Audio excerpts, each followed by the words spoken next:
broke. But we'll give you some reaction, instant reaction, that happened live on talkSPORT in just a moment. But what you'll see during the course of the podcast is that all of us probably came to the same conclusion that the end of the road was nigh for Erik ten Hag. They're 14th in the Premier League, 21st in the Europa League. They haven't won a game in Europe for a year. They've scored very few goals in the Premier League. Only two clubs had scored fewer than them. And yesterday's defeat at West Ham United, although caused by VAR controversy, was probably just the tipping point. Actually, this malaise has been going on a lot longer. Now, Alex Crook was on with Simon Jordan and Martin Keown just after the news broke, and this is how they reacted in the media aftermath to the announcement that Erik ten Hag had been relieved of his duties. 2 trophies in the cabinet for Erik ten Hag. The League Cup a couple of seasons ago, that FA Cup final victory against Manchester City at Wembley last season, but he did also oversee what was officially the worst Premier League season in Manchester United's history. They've won 1 of their last 8 matches. They've gone a whole calendar year without victory in Europe, their worst run of continental form since 1983. Simon, this decision simply had to happen, and I would argue that it had to happen a little while ago. I would have argued, as I said in the summer, that I wouldn't have expected him to have been kept on. And when they said in the summer that they were going to extend his contract, I said he'd be gone by Christmas. Now, he's gone before that, and I had anticipated this morning that what he might have got is the next 4 or 5 games. But they obviously think that's irrelevant, because the next 4 or 5 games were games that perhaps Man United would win, but it doesn't alter the landscape of how they're going to overcome their major adversity, which is better teams in the division. It's the right decision. It was the right decision in the summer. They've gone and spent a lot of money on players that one would suggest, and I have to suggest that ultimately they've got intellectual capital in the building which might refute this, but a lot of those would have been based upon Ten Hag intellect, i.e. Xerxes played in Dutch football. I'm assuming he signed him as a result of his experience of him playing in Dutch football. Obviously, as well. And De Ligt. So with that in mind, I mean, I'm assuming that the thought process to sign these players is that they will be beyond the manager in terms of they'll be good enough for another manager. I urge caution for Manchester United that they don't fall down the same trap as they fell down before, which is by putting Ole Gunnar Solskjaer into a situation as interim manager and then making an unavoidable mistake based upon a few games that they won, and ultimately the PSG game created a natural momentum around Solskjaer. I don't know whether Van Nistelrooy will have the chops for the job. My suspicion is probably not, and there'll be a clamouring because no doubt United will get a bump. Guaranteed they'll get a bump. They'll get a bump in midweek against Leicester or in the Europa League or wherever they get this bump over the next 4 or 5 games. All of these games are winnable games, by the way, for Manchester United. Even an out of sorts Manchester United, these are winnable games. So this is not a litmus test to judge anybody by this package of 4 or 5 games that someone's going to sit in situ while they look around the world and either rubber stamp their own thinking in terms of they might have been doing what England did, which was do it behind the scenes, or rubber stamp the thinking they're about to have. But the bottom line is that United need a manager that's capable of controlling the culture of this football club. Because also, whilst this guy loses his job, these players are a mile away from what Manchester United once were. Martin, we'll get your view in a moment. I reached out to Manchester United this morning when I wrote the story for talkSPORT. The potential successors were being lined up. They refused to comment on what they call speculation at that stage. Clearly, it is no longer speculation.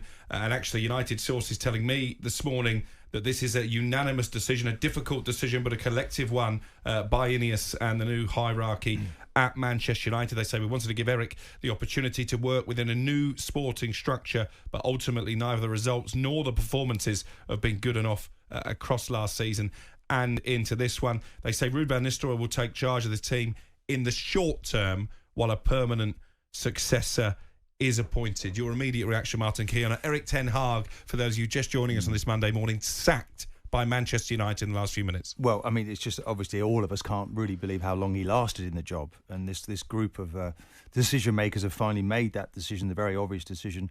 Van Nistelrooy will be a very proud man now. He gets to be the manager of Manchester United. By the way, he has been a manager himself at PSV and won 2 league titles there. So he's not coming in without any experience at all. And I'm pretty certain he wants to make a change, make a difference. They play Leicester.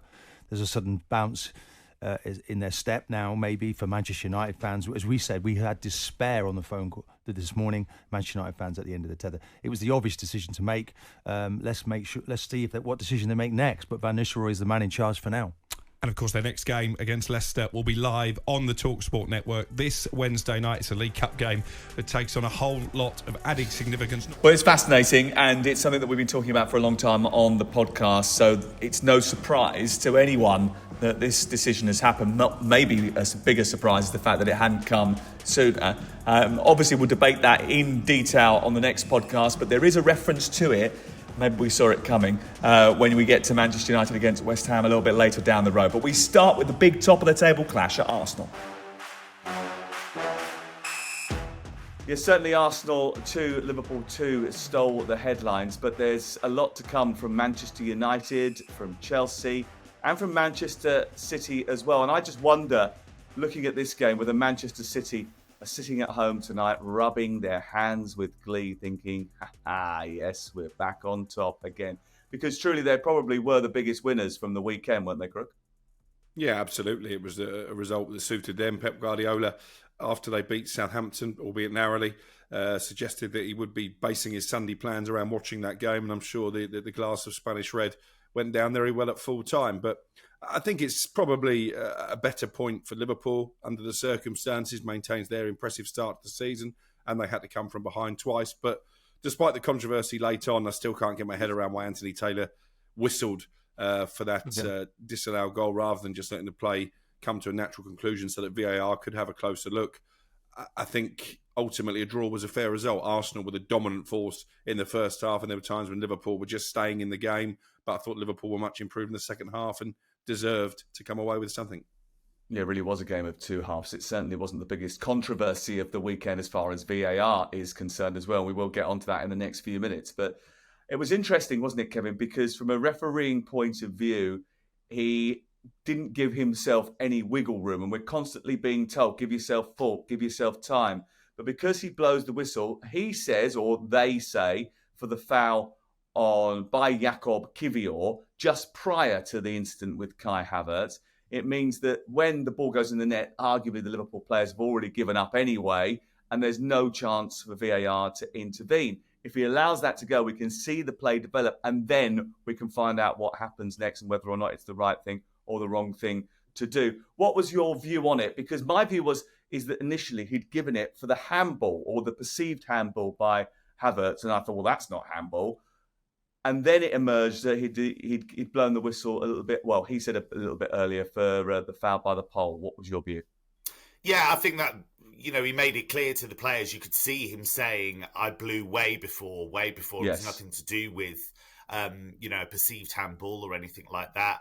I just think in the VAR era, you do let that play run to see how it develops and give yourself a chance to look again.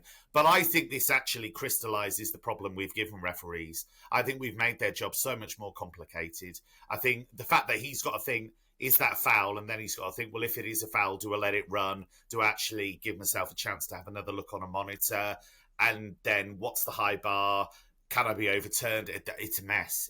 I do think genuinely we're asking referees to process so much information so quickly that even our better ones, and I do think Anthony Taylor's one of the better ones that we've got, are making, what we would now deem to be mistakes. I think generally, if that gets whistled without the VAR era, people just go, oh, well, I didn't think there was much in it. I don't think there was much for foul. But it's not as big a deal. But now we want to look at absolutely everything. But it was a big moment, and I can see why Arsenal would be aggrieved.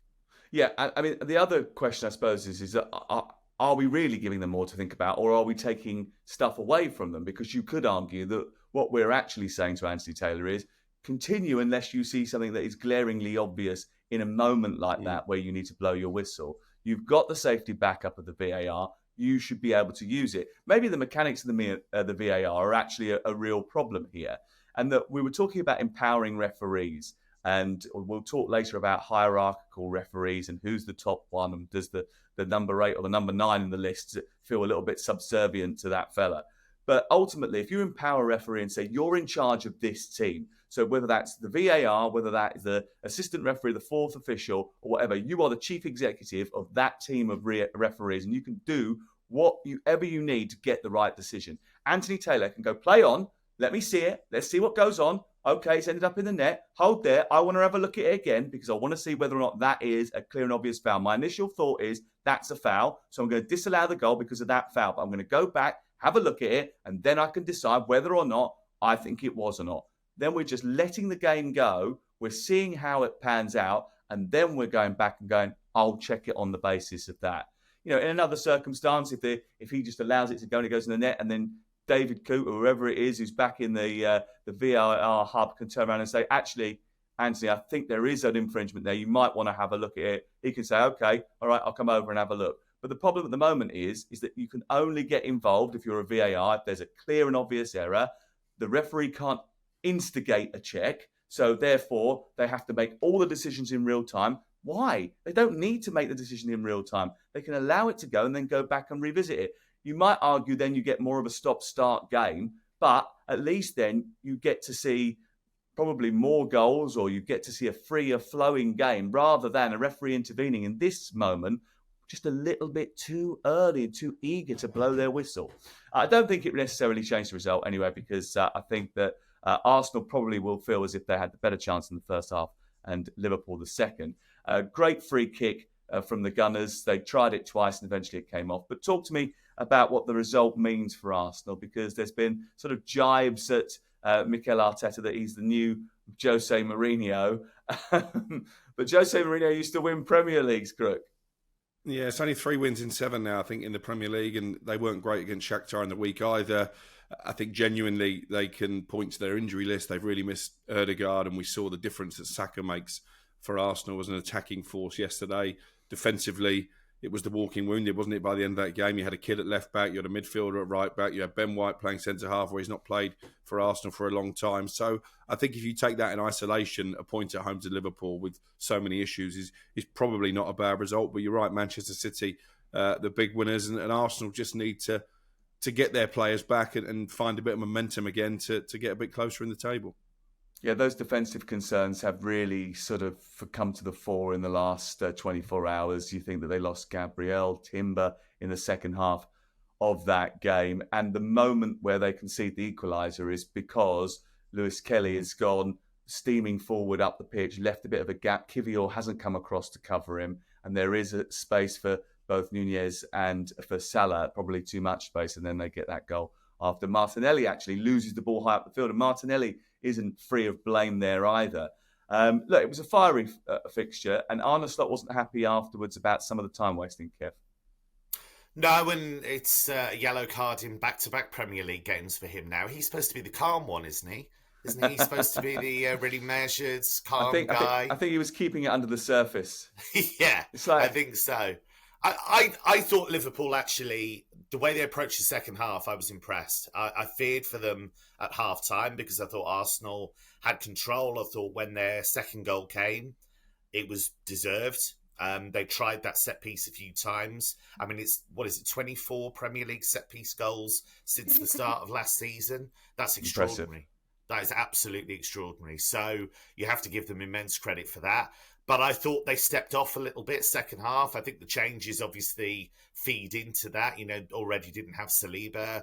Gabriel goes off, Timber goes off. So that all feeds into that. But Liverpool, what you've just brilliantly described, that chance opening up with all those little errors bumping into each other, they waited for that moment because there were very few chances to actually run in behind. Arsenal had done a brilliant job at having a lower block and saying, right, if you're going to come through us, you're going to have to really work a way through. As soon as that gap opens up, they took it. Nunez has to get credit for his role, perfectly timed run, and didn't just thrash at it, had the awareness to say, okay, Salah's in a better position, I'll feed him. And Salah's, I think, joint 8th now in the all-time Premier League scorers list with Robbie Fowler.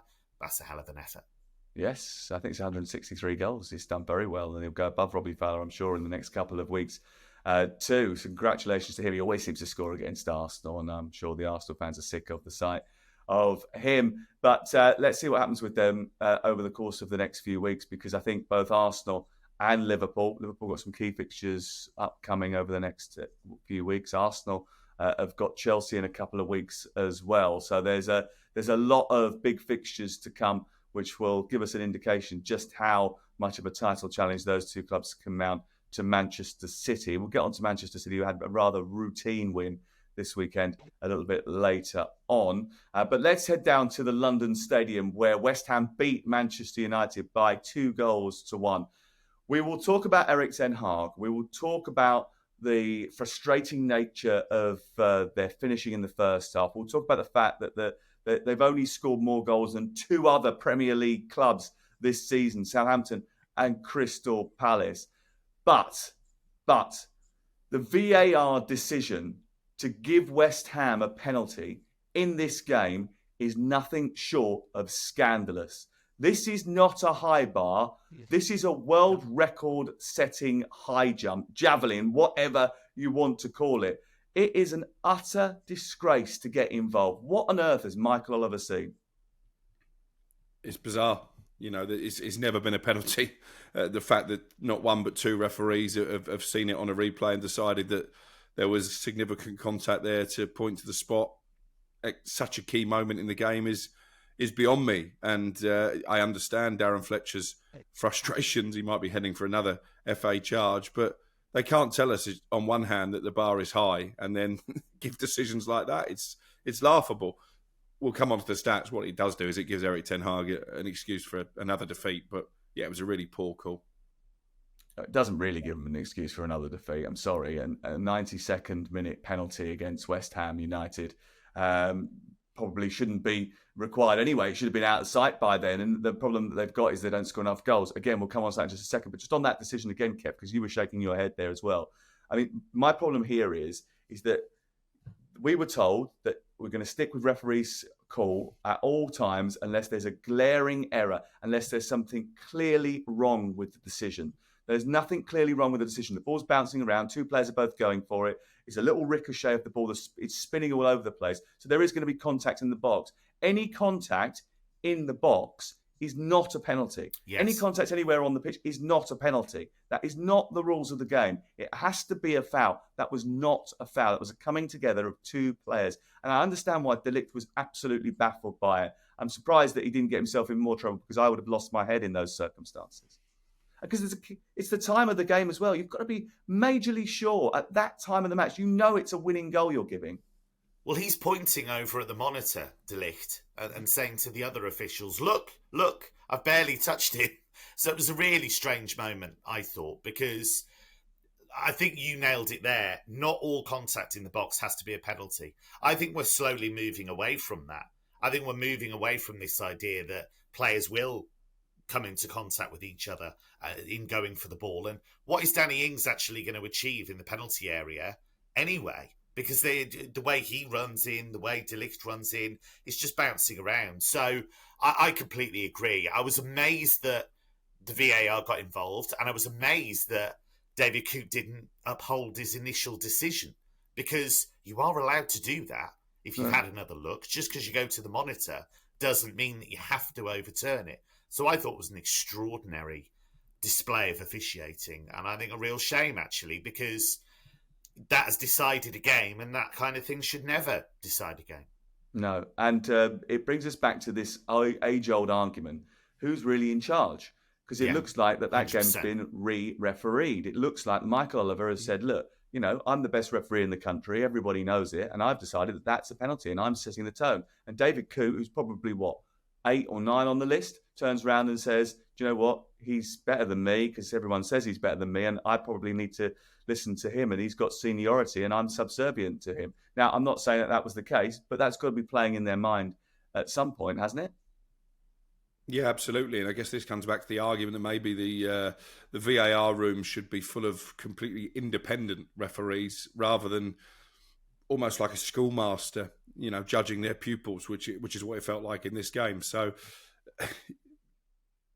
I think you're right. I think Michael Oliver probably, as Paul Brank and David Coote, has felt obliged to go with the decision. But how many instances have there been where referees have been summoned to the monitor by the VAR room and actually stood by the courage of their conviction? I can only think of a couple. Yeah. Okay, let's talk about Erik ten Hag then, because he's in massive trouble, Crook. Well, he should be. You can dismiss this game as, you know, missed opportunities in the first half, bad penalty decision. You can dismiss the Spurs game as turning on a red card, which it didn't because they were getting battered at that point. But you can't dismiss 8 wins in their last 22 games, 18 defeats in their last 47, no victory in Europe for more than a calendar year, despite the fact they've been up against teams like Copenhagen, Galatasaray, Fenerbahce and FC Twente. You can't dismiss the fact they're languishing in 14th place in the table, 2 points ahead of Leicester, who are fresh back to the Premier League, 5 points ahead of Crystal Palace, who hadn't won a game until yesterday. You can't dismiss the fact they've scored 8 goals in 9 matches. You can't dismiss the fact he spent 600 million and there are no signs of progress. Ineos are sitting on their hands. They have to make a big decision that they came in to change the direction of travel of this football club. At the moment, they're not doing that. I sat at Hotel Football with Crook, with Henry Winter and Angelina Kelly after the Liverpool game, and I said it many times before, that I believe that Ineos are wasting everybody's time. They're wasting Erik ten Hag's time. They're wasting Manchester United's time. They're wasting the players' time. They're wasting the fans' time.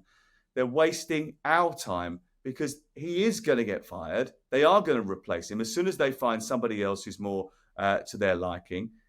But for whatever reason, they haven't been aggressive enough in that search. They haven't decided on one person or another. Why the paralysis of decision-making in the boardroom at Old Trafford? Because in any other era, any other club, this guy would be toast.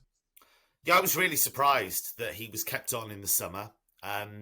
They clearly did speak to other coaches and didn't manage to get any of those discussions over the line.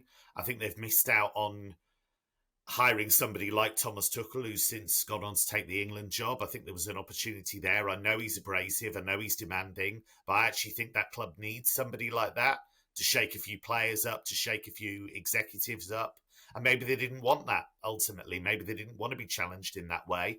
I must admit, I got it wrong. I thought when Ineos came in, I thought, okay, they're actually people who've worked in sports business. They understand how these things work. They'll bring a professionalism to some of the processes and maybe they will shake things up. And it's been more of the same.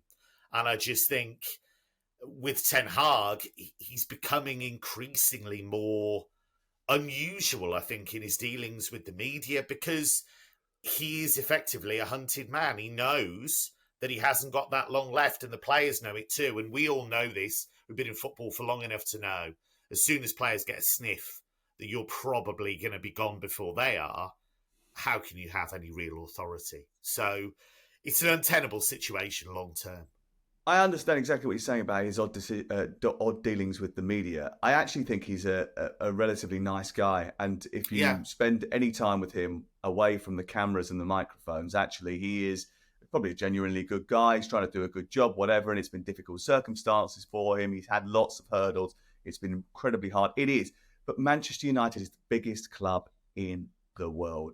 You know, you can say Real Madrid and Barcelona, Liverpool. Yeah, okay. But at this moment in time, Manchester United get more column inches. They get more of the spotlight from the media from around the globe than any other football club.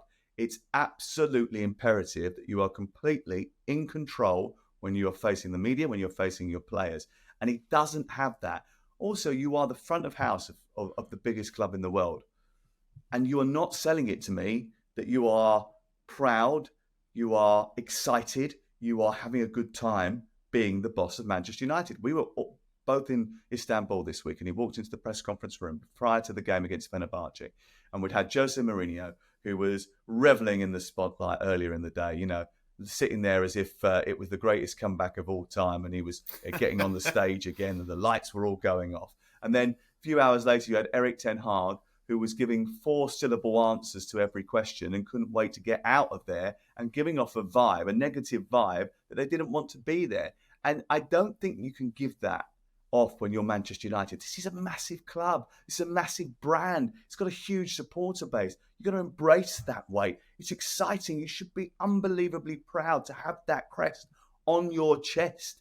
You know, you've got to go out there and represent the... Look at how Pep Guardiola talks about Manchester City. You know, look at how Arne Slot talks about Liverpool. You've got to be able to convey that feeling. And even if he is feeling it inside, it's not coming across. And if it's not coming across to us, I imagine it's not coming across to the players as well. And that's a big, big problem. Well, we had Acun Ilıcalı, didn't we, the Hull owner, with us in Istanbul before he kidnapped us for a ride in his speedboat. And I thought he was kidnapped us in a nice way. I thought he was fascinating, suggesting that as an owner of a club, and he's vice president of Fenerbahce, he basically said that Ten Hag lacks the aura and the personality to be Manchester United manager. He actually said it was an issue with Dutch managers in the Premier League. Having spent a bit of time with Arne Slot yesterday, I would say that he goes against that. I thought he was a very charismatic guy. But I make him right. And actually, you talk about the negative mood. Ten Hag doesn't look happy to be there. The players don't look happy we're on the pitch. The fans are almost apathetic now. They were kept in the stadium in Fenerbahce for 2 hours after full time. Usually they'd be singing their songs at that point. They were sat in stunned silence. I'm going to the game as a fan on Wednesday. I'm taking the kids. And I'm dreading it, to be honest. It's no longer exciting going to Old Trafford because you know the next disaster class is only around the corner. They really need someone who can come into that dressing room and be upbeat and provide a spark, much like Ole Gunnar Solskjaer did actually in his early days in charge when, of course, there was a negative mood he inherited from Jose Mourinho. Are you calling for Ole to return? No, I'm not, but I'm saying we need a charismatic manager. Big clubs need big auras in the dugout, and unfortunately, Ten Hag doesn't bring that. Of course they do. Don't be so downbeat. You know, it's your responsibility as well to raise the mood. You're a little bit negative sometimes, and I think you should sort of. You know, you're taking one of my kids with you as well, aren't you? So that you've got your tribe and my tribe. You're all taking them all. I want you to create a good atmosphere. Do you mind if he learns a few new swear words over the course of the 90 minutes? Sadly, he's been going to Old Trafford for a while. I think he knows them all already. I think there is also sort of maybe sort of sugar coating of the game yesterday as well. You know, we had a look at the XG from yesterday with Manchester United, and actually it's worth pointing out that West Ham's XG in this game is better than Manchester United's. That's probably skewed a little bit by the penalty, yes. But at the same time, let's not make out that Manchester United have totally and utterly battered West Ham in this game and come away with nothing. I don't think that is the true story. No. And if you have a look at Manchester United's biggest issues, it is goal scoring. The biggest differential between expected goals and those scored in the Premier League this season is Manchester United. They scored 8 from an XG of 14.6 XG. That is not good enough at this stage of the season. They've got the lowest conversion rate in the Premier League bar Crystal Palace. That was before the weekend. I wouldn't be surprised if after the game this weekend, it's even worse for them. And they've maybe got the worst conversion rate in the country. So that is something that needs to be addressed. It might be partly down to recruitment, but also it's got to be down to conviction and making decisions correctly in the final third. And they don't do that enough, Kev. Yeah, I think it speaks to the anxiety in the club as well, actually, because all the things you've mentioned about what an enormous football club it is, I think they tie into this. I think they do feel the pressure. I think you're bringing in guys like Højlund, who I do like Zirkzee, who's not really ever been a kind of 15, 20 goal a season man consistently. He's a link guy, really. If you look at the job that he did for Bologna, it wasn't just to get the goals, it was to bring others into play, really. And so I think recruitment's part of it. But I do also think that pressure, that whole vibe, that whole negativity is making them snatch at chances. I mean, you're absolutely right about West Ham's comeback and how many chances they created. But Dallow's miss, I'm still trying to get my head around, because the touch over the goalkeeper is exceptionally good. Exceptionally good. And then he just thrashes it off target. It's absolutely bizarre. Now, you can't hang your hat on Diogo Dalot to be scoring your goals, but it's indicative of the kind of profligacy they have in front of goal, and it cannot continue because it's not the behaviour of a top side. It's not the behaviour of a top 6 side, really. Okay, enough Manchester United for another day. We'll be back with them, I'm sure, on Thursday when we preview the weekend's action, and after we've seen them after we've seen them play in the Carabao Cup against Leicester. Stop shaking your head. I was only joking. I'm just winding you up. It's okay. Don't worry about it. We didn't mean it. We was just trying to get a rise out of you, Crook. Let's move on because Tottenham had a bad day at the office as well. Another one who likes to pick a fight after a game, Ange Postecoglou, doesn't like being questioned about his team's style, doesn't like to be questioned about his team's performances, but, it's another away day failure. They failed to win at Leicester. They failed to win at Newcastle and Brighton and Crystal Palace. The only game that they've won on the road in the Premier League this season is at Manchester United. And actually, Tottenham's performances away from home just haven't been good enough either, Crook. No, they haven't. And I know you think I've got some kind of agenda against Ange Postecoglou, but I don't get the loving. Yeah, I look at Tottenham, 8th in the table. They've lost almost half their games. They've lost 3 more matches than Brighton and Forest have. They've lost more matches than Fulham and Bournemouth, 10th and 11th in the table. I don't see them winning a cup this season. They're the favourites for the Europa League, but they'll find a way to be Spursy and mess that up. I don't see them finishing in the top 4. Ooh, yes, they're more pleasing on the eye. You're always guaranteed a good day out at the Tottenham Hotspur Stadium, but ultimately, they're still flaky. They've still got a soft underbelly, and Ange Postecoglou's tactics are a big part of that. So, Tottenham fans can laud this guy all they like, but actually I think it's quite a depressing reflection of where they've been for the past 3 decades, that he's seen as the saviour.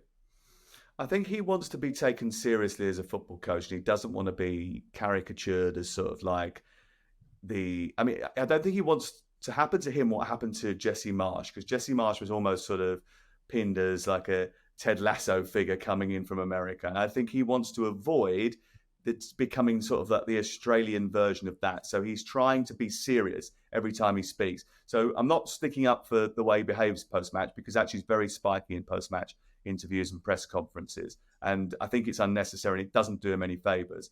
But I think what he's trying to do is say, I'm taking it seriously, and he doesn't want to be blown up as a cartoon figure, Kev. Yeah, I think that's fair. But I agree with you. I mean, if you look at the guy that's pre-match and the guy that's post-match, you'd think they were totally different people.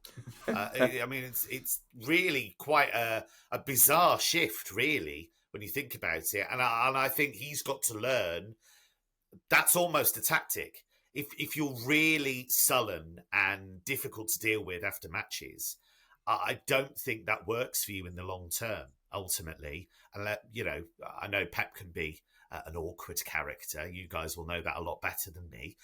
But, I don't think that's as consistent necessarily as Postecoglou. I think tactically, you've got to bear in mind what he went into. He went into a team with a very low base. Antonio Conte had worn down absolutely everybody. They were playing awful football. So that was naturally going to be a change. I do think they play exciting football, but I think if you look at the managers who are successful at the top end right now, Arteta is incredibly pragmatic. I think that's a good thing. I think he's willing to make tweaks. He's willing to make changes. The out of possession stuff is outstanding. Guardiola's all about control, all about changing things to how can he completely control a football game. Slot has that in him. He wants to be measured. He wants to control. He wants to have possession. They might not be able to do that sometimes, like against Chelsea. They might have to manage the game. Fine. But what they aren't is completely slavish to the idea. They will make tweaks. They will make changes. I've got no problem with the overall game idea from Tottenham, but there's never any pragmatism in it, generally, I think. I think they will just keep on doing things until they work. And I've spoken to people who've worked with him, and that's what they say. It's plan A or it's the highway. There's no changing. I have a problem with that. It's the same with Kompany at Bayern. I think he's going to fall into the same trap. I think unless you're prepared to compromise at times, only slightly, you don't have to junk the whole thing, then I think you're in trouble long term. Also, I don't ever get this idea of we don't care about the game state, right? Part of being a Premier League manager, part of being any sort of manager, is to be able to look at where you are in the fixture and work out how to get to the end of it with 3 points. It's called game management. But he does completely wipes that away.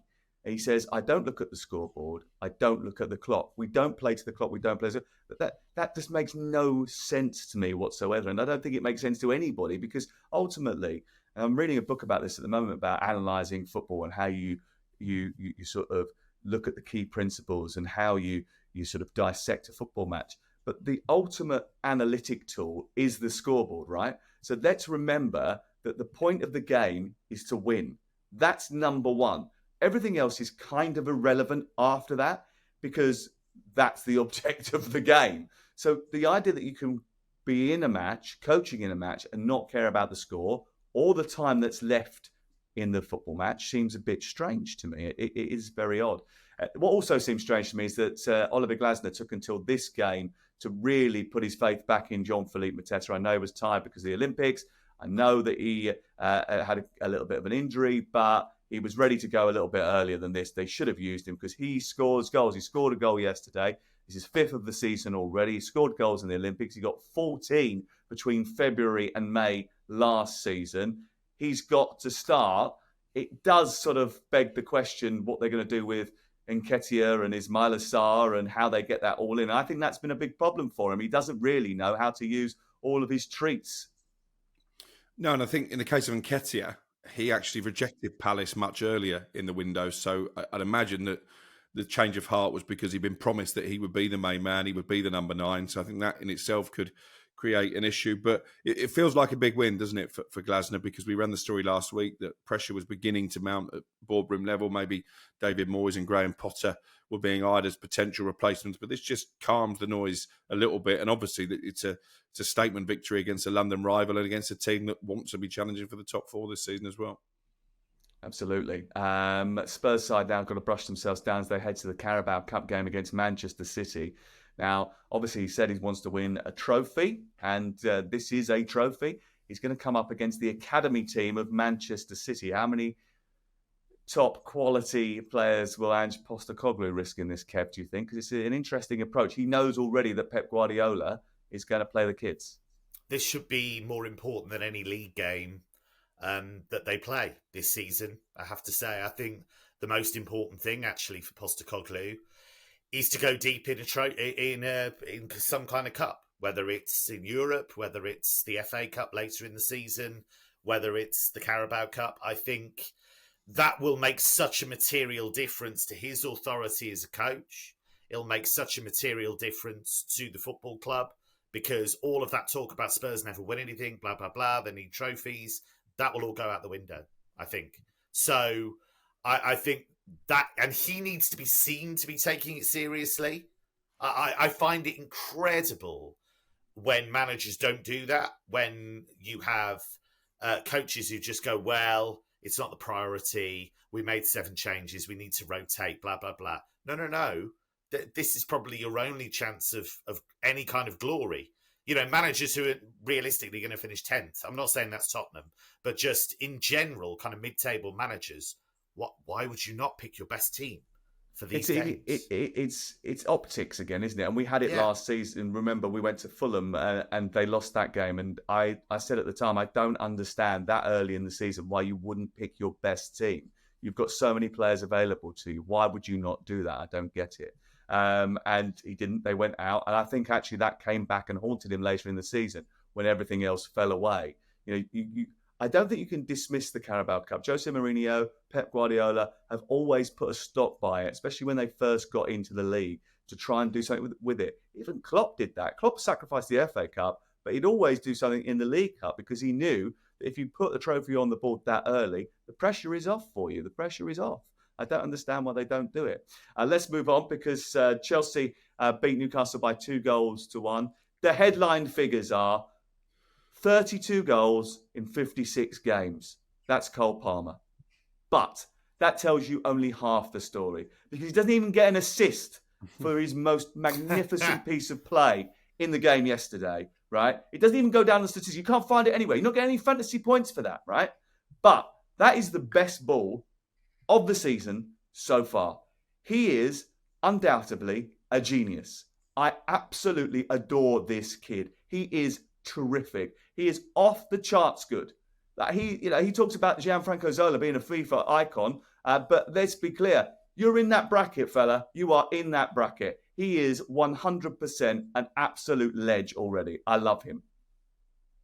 There's not much we can add to that, is there, really? But he's become the talisman, hasn't he? And he's become the driving force as well, just with his sheer belief in his own ability. I think Nicholas Jackson deserves a bit of credit. You look at his goal-scoring record, 20 Premier League goals for him now since the start of last season. And obviously, we've at time of this podcast questioned his finishing. They're in a good place, Chelsea, and they go to Old Trafford next weekend. And as we sit here now, I would be amazed if they don't win and don't win comfortably, thanks mainly to United fan Palmer, the one that got away, not just for City, but maybe for United as well. I was going to say, he's going back to Old Trafford and he's quite fond of that place. Newcastle finished 7th last season. They were out of a win now in 5 Premier League games. They've only scored 9 goals in the 9 Premier League games. Isak did turn up and score a goal yesterday. But Kev, they need to start winning and winning quickly. I actually thought they played quite well yesterday, and on another day might have come away from it. The difference was Cole Palmer. Yeah, I'd agree. I thought there was a moment where Isak breaks away and he's got Joe Linton coming in at the far post, and if he slips it to him, there's an opportunity to score, and he went for it himself and dwelt on it, and it took too long. So it's in both boxes. Eddie Howe talked about this afterwards, and I think he's right. It's in both boxes where they're actually just falling a bit short, and that can make such a difference, because I've always felt Newcastle were a margins team. If you look at when they had that run and qualified for the Champions League, defensively very, very strong. But as soon as we started getting some injuries in the second season, then the whole thing starts to unravel. I still think that squad is nowhere near where they would want it to be. I know there have been PSR issues, so I understand that. But I just think, somebody like Dan Burn, and I don't want to pick on a particular player, but I always look at him and I think mentality-wise, I'm sure he's great. I'm sure he's a really good teammate. He's got a local connection. I understand all that stuff. You need players like that in a squad. Do you need players like that in a team? And I just think sometimes that lack of mobility, that awkwardness can actually cause a real problem. And I just feel like, probably unfairly, but I feel like he's a symbol of the fact they haven't quite moved on in the way that maybe they should have. Yeah, being big and clumsy and awkward does cause you a problem with mobility, doesn't it, Crook? Because the other day, Mrs. Crook bought a new plant pot and put it on a radiator as you walk into the door. And Crook, in his wisdom, you know what he's like? He's massive. He comes in, he bundles everything over. The door goes, the coat comes off. It's huge, 4 sizes too big for everybody else, but he doesn't even whipping it around. The new plant pot went flying all over the floor, broken, smashed, china everywhere, mud everywhere, disaster. She was not a happy bunny. And well, there you go. That's what he said to her. Not, I'm sorry, darling, I'll sort it out. I'll buy you a new one. Why did you put it there? Right, let's move on. Right, very quickly, Brentford 4, Ipswich Town 3. Brentford, brilliant win for them, but Thomas Frank isn't happy, Kevin. No, I think, you look at that game, it was far too wild in terms of, the goals that they conceded. I do think, though, in general, the way they've coped with losing Ivan Toney is extraordinary.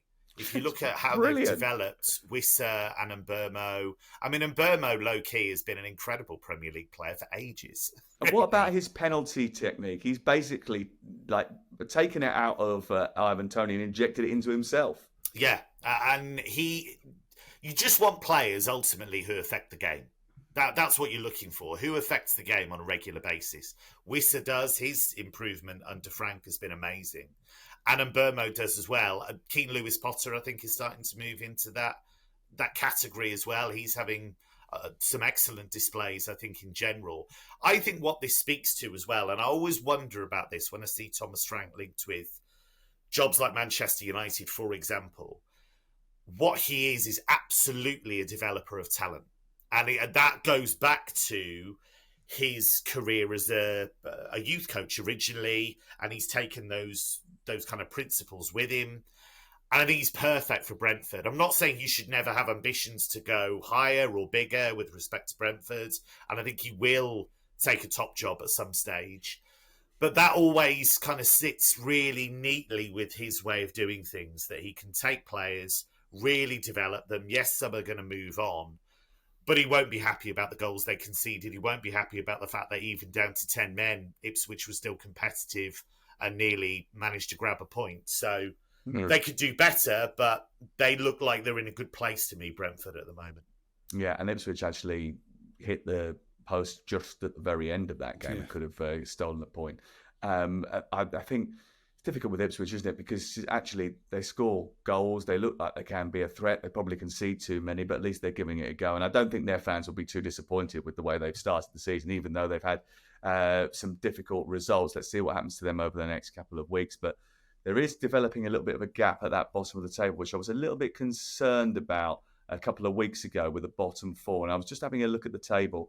You know, the bottom four, Crystal Palace, Ipswich, Wolves and Southampton, now 3 points away from Everton and Leicester. You know, if Crystal Palace hadn't won their game the other day, then it would have looked even worse than that. So, you know, there is a little bit of detachment going on at the bottom of the table. Wolverhampton Wanderers have helped themselves out with a point away at Brighton that no one saw coming. I spoke to one of the guys who was covering the game on Saturday after watching the highlights back, and he said, listen, 87 minutes, there's absolutely no chance that that's happening. We're basically packing up to go home. But this, Crook, is about game management again, isn't it? You know, it's about seeing that you've got a 2-goal advantage and getting the 3 points over the line. And Brighton didn't do that.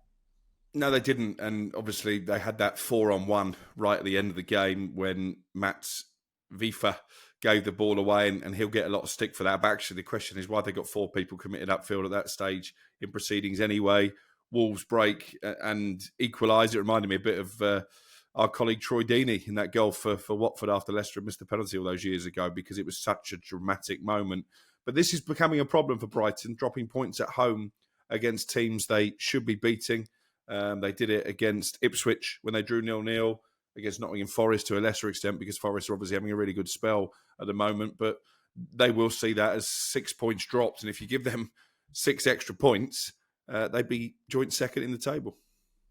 If you gave them 6 extra points, they'd be joint second in the table, but they're 6 at this moment in time. I think they're okay with that. Kevin, thank you very much. A pleasure. Always like it when you turn up in an Alan Partridge T-shirt. Alex, thank you very much as well. For you, you turned up in a tux today because you're not quite going to the Ballon d'Or, but you're going to allow someone else to do it. Nice free suit that you've got on there. We'll see you on Thursday. Enjoy yourself.